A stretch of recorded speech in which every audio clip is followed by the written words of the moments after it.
సాయంత్రం అయ్యేసరికి పనుల మీదనో లేకపోతే పాలు పనులకో ఎక్కడికో వెళ్ళిపోయే పరిస్థితిలోని కూడా అంతమంది జనాలు పెద్ద ఎత్తున వెల్లువెత్తి ప్రపంచంలో రావటం అనేది చూస్తా ఉంటే నిజంగా గవర్నమెంట్ మీద ఇంత వ్యతిరేకత ఉందా, ఇది ప్రజల్లో కనిపిస్తుందా అన్న సంగతి తెలుస్తుందండి. ఇందులో ఉన్న కొసమెరుపు ఏంటంటే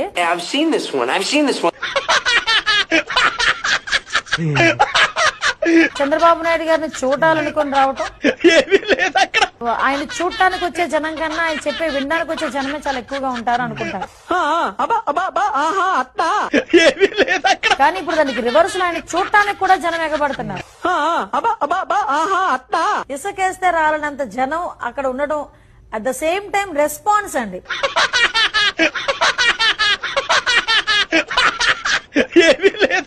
నేను కావాలని మాట్లాడు, నా తలరాత ఈ మాట మాట్లాడాలి, జనంతో ఇలా దెంగులు తినాలని రాసి ఉంటేనే తింటాను.